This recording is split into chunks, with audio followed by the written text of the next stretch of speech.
Allez, c'est parti pour un nouveau numéro de Ça vaut le coup, l'émission qui donne du sens à votre épargne. Sur Boursorama, aujourd'hui, cette question, les salaires des patrons des sociétés cotées sont-ils trop peu indexés à des objectifs climatiques? On en parle avec vous, Anne-Catherine Husson-Traoré, bonjour. Bonjour David. Bon, on a comme chaque année, au même moment, j'ai envie de dire, la controverse autour des salaires, des rémunérations, plus que des salaires des patrons du CAC 40. C'est le rapport du cabinet Proxinvest qui nous dit, je rappelle en substance les chiffres, hausse de 52% des revenus en 2021, c'est une moyenne des patrons du CAC 40, et des revenus records de 7,9 millions d'euros. Mais on se dit, face à ça, il y a quand même des très bons profits, 160 milliards d'euros de profits pour l'ensemble des groupes du CAC 40 en 2021, et on se dit peut-être que ce n'est pas totalement une aberration, ce n'est pas totalement anormal de voir des rémunérations, des émoluments de grands patrons qui suivent cette tendance, non?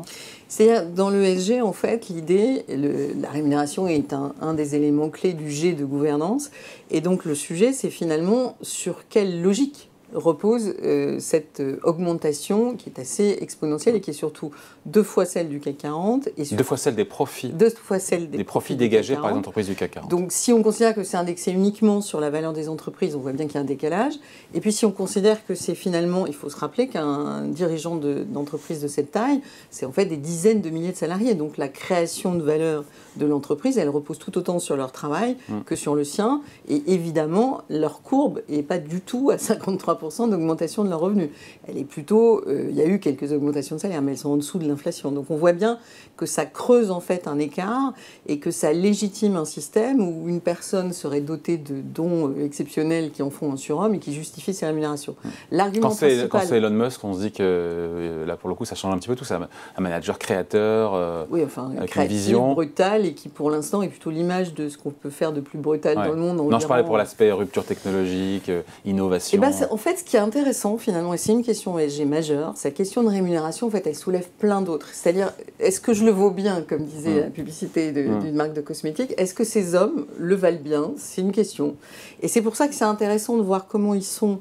On peut petit à petit intégrer d'autres critères que la variation du cours de bourse.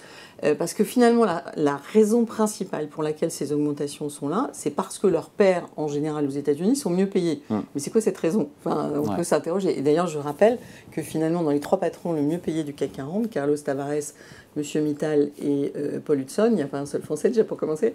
Et ensuite, ce sont des gens qui sont dans des métiers qui en fait posent des problèmes climatiques. Par exemple, les voitures avec Carlos Tavares et Stellantis, par exemple Mittal avec l'acier. Alors Paul Hudson, c'est Sanofi et donc c'est les laboratoires, donc on est un peu sur un autre sujet.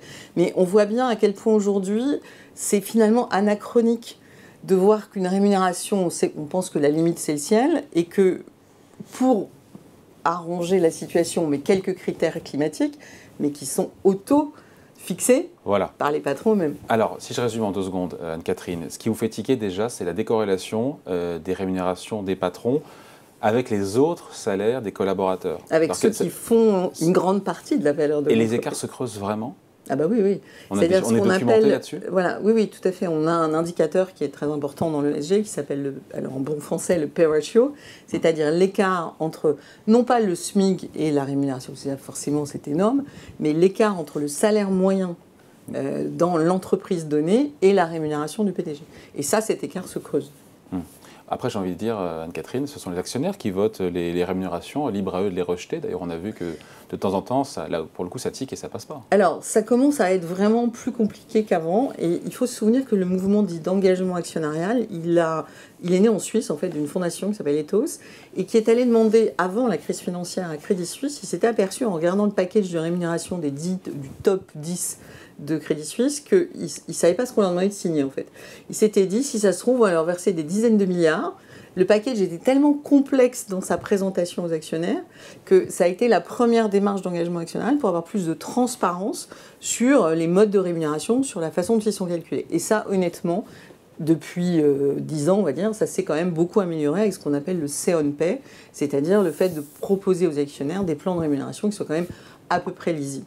Et les critères ESG qui sont progressivement intégrés, mais ça reste quand même moins d'un quart aujourd'hui. Ils ne sont pas suffisamment pris en compte, ces critères, environnement, social, gouvernance, dans la rémunération des grands dirigeants, on va dire, des dirigeants. Alors, le problème, c'est que on est sur des démarches volontaires, en fait, depuis plus de 20 ans. Donc aujourd'hui, La plupart des grandes entreprises se fixent des objectifs de réduction carbone. Je vous coupe, 95% des boîtes du CAC 40 rémunèrent leurs dirigeants en fonction d'objectifs climatiques. Qu'elles se sont elles-mêmes c'est ce que nous dit l'Institut français des administrateurs. Alors, c'est pas complètement faux, mais en général, qu'est-ce que fait une entreprise? Elle va prendre le point le plus haut de ses émissions de gaz à effet de serre et elle va annoncer un chiffre, en général à 2 chiffres de réduction, spectaculaire, à un horizon qui dépasse très rarement 2030, voire quasiment jamais 2030. Donc là, on est sur quelque chose qui peut paraître spectaculaire à ceux qui n'y connaissent rien, ils disent ah, quand même, ils réduisent de 35% leurs émissions de CO2. Mais en fait, c'est un calcul qui fait qu'on y arrivera, c'est un calcul d'un objectif qu'on sait qu'on va atteindre. En revanche, ce qui serait beaucoup plus crédible, c'est d'avoir une performance climatique basée sur la science, c'est-à-dire avec ces techniques qu'on appelle de budget carbone, puisqu'on sait qu'on a, pour tenir l'objectif des 2 degrés ou de la neutralité carbone, il faut qu'on réduise drastiquement maintenant et proportionnellement par rapport à son émission. Donc si je reviens à Mittal ou à Stellantis, ils ont des objectifs climat beaucoup plus ambitieux que, par exemple, Sanofi, qui est moins concerné. Ouais. Et donc ça devrait être fixé par un tiers externe, spécialiste, scientifique, qui pourrait dire, là, si telle entreprise atteint son objectif climatique basé sur la science, alors ça serait normal que le dirigeant qui a fait qui est responsable de la stratégie qui a permis d'atteindre cet objectif soit rémunéré pour ça. Mais ce n'est pas du tout le système qui est en place à l'heure actuelle. Aujourd'hui, donc, voilà, au contraire, les boîtes se fixent des objectifs qui sont donc trop facilement atteignables. Atteignables et qui surtout, du coup, puisqu'on est dans un... Mais qui sont alignés ou pas sur les accords de Paris?